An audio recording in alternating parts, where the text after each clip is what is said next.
And the laws that protect children, do we have enough laws that protect children, and are they being implemented to the maximum? Well, Uganda has the best laws, I would say. Okay. We do have the best laws. We have the Children's Act as amended 2016. We have the Employment Act, talks about the safety of children in employment, the Trafficking in Persons Act, and there are so many laws. Recently, 2022, KCCA launched the Child Protection Ordinance to handle issues of child protection for the children in Kampala. There are so many good laws. There are very, very many laws. The challenge is Ugandans not being able to know what is actually in the laws. Our laws are very good, but the implementation is still a challenge. Awareness creation about the laws is still a gap, and of course resourcing the implementation of these laws as well is a challenge. We have very good laws. Some are implemented partially, some are known partially to some people, but not to the public especially. So it's important that our laws, we create awareness about what the law says. For example, with the Child Protection Ordinance that was launched in 2022, none of the Ugandans should be giving money to any child on the streets. We are not allowed to give money to children, not just money, but even it's. The law recommends that you find an organization that works with such children and give the support, so that the support is channeled to the right, to the child. But we continue to give children. You find that children are continuing to beg, and they are there because people continue to give them food, people continue to give them money, and now it has turned into a business where we see children given daily targets. You have to collect up to 20,000 shillings a day. No wonder they are becoming very aggressive. They are carrying rags, trying to clean the cars, and you know, it's exposing them to a lot of danger, but they can't leave because they are required to be there, and people have turned it into a business. But if money is not given by Ugandans, that will not be a viable business anymore. And that means we will not have children being trafficked to Kampala for begging, for street begging. You know, we have very good laws, but people are not aware about them, and the implementation is still low. There is need for us to create awareness about our laws. There is need for the law to bite, to start biting. You know, if imagine if you wake up, even if it's for a week, where you give money. We have cameras in Kampala on the roads. You are arrested, you're taken into prison. The ordinance says 6 months, you know, prison, or 20 currency points, you know, or both. Imagine if 10-20 people are actually taken to prison for remanded for 6 months. Will we continue giving money out there? No. You know, so it's implementation, and the laws need to start biting if we are going to protect children from violence. Then what should government do to end this scourge that has become a problem, where these street children have bosses behind them, you know, trying to push them to get daily targets? How should government handle that issue to make sure that these children are relieved? Because that's a form of violence as well. Arrest and prosecute. I will repeat. Let's arrest and prosecute, and put them in prison, rescue the children, because the children are it's not their fault that they are on the streets. They need to be rescued and protected. But as we rescue and protect, we need to arrest and prosecute the traffickers. We need to rescue and prosecute the people that are in the slums, that are accommodating children, that are renting shelters to children. We need to arrest, we need to shut down the shelters within the slums. We need to encourage people to find alternative employment. It's the adults' responsibility to work and take care of the children. It's not the children's responsibility to take care of the adults. The children should be protected. So the laws should bite if we are going to eliminate the issue of child trafficking, child violence, abuse and exploitation. Okay. Yes. And let's get to the solutions. After all these challenges, we have one right there of arresting, but also I believe as NGOs, you do have strategies on how to contain this issue of child violence. So what are some of the solutions that you advise for us to follow as we try to fight child violence? I think we need to create awareness. As mentioned, the issue starts from right in the home. We need to go back and take this message to the families and create awareness about positive parenting. Many people are becoming parents and they are not ready to be parents.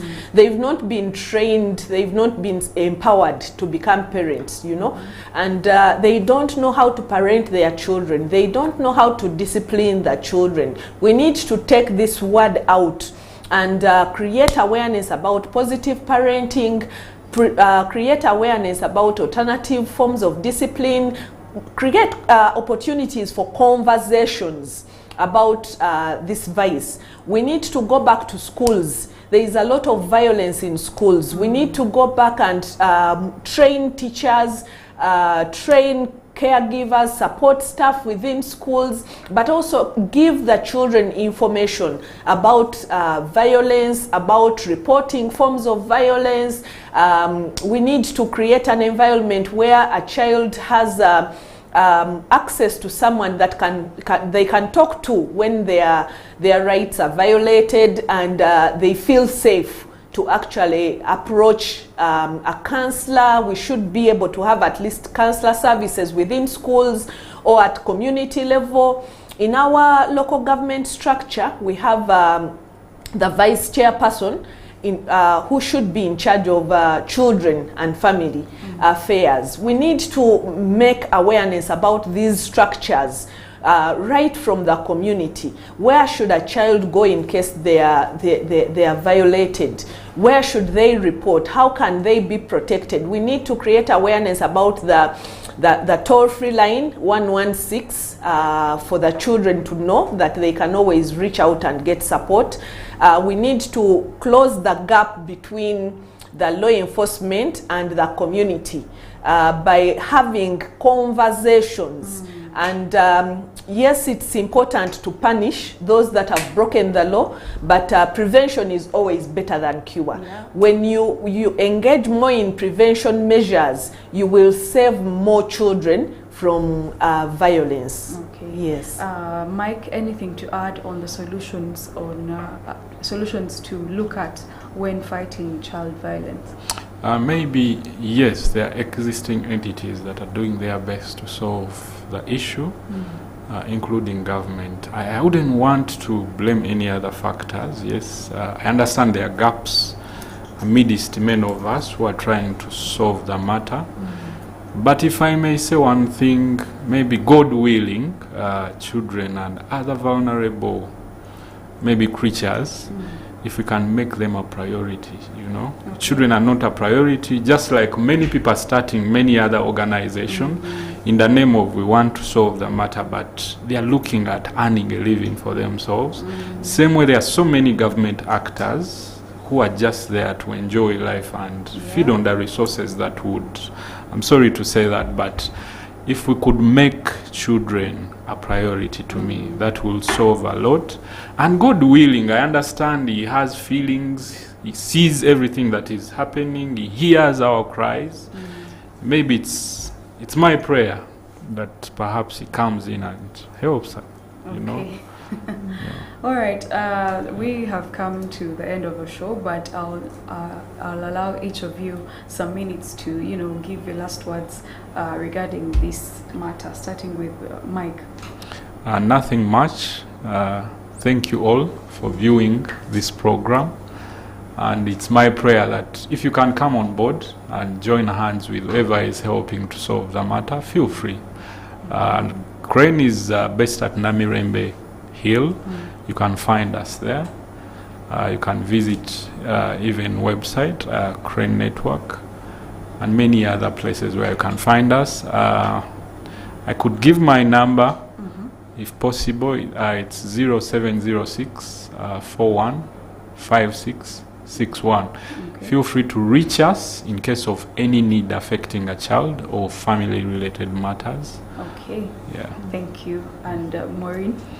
Thank you so much, viewers. It has been wonderful having conversations about this vice. I want everyone to know that it's our responsibility to protect the children. It takes a whole village to protect a child, to raise a child. We should work together, the families, the leaders within the community, the civil society organizations, the government, the private sector. We need to work together to ensure that children are protected from all forms of violence.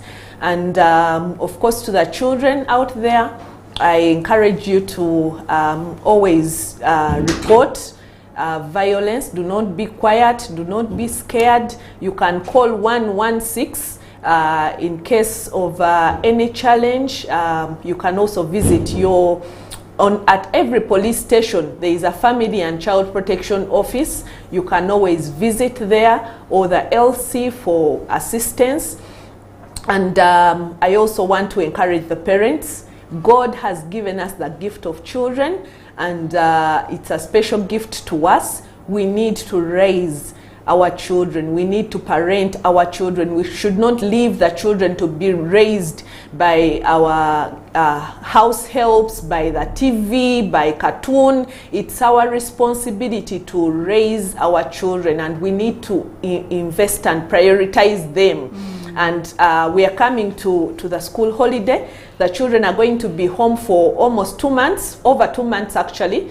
And parents, prioritize your children. Be home early enough. Be there for the children. Have conversations. Let your child, when they are faced with any challenge, you should be the first person that they reach out to, that they think about talking about any situation that is affecting them. Let's be there for our children. Thank you so much. Thank you very, very much. My guests for today, Maureen Kitiibwa Muwonge, the Country Director for Dwelling Places, and Mike Luweesi, Safeguarding Manager at Crane Network, for being such wonderful guests.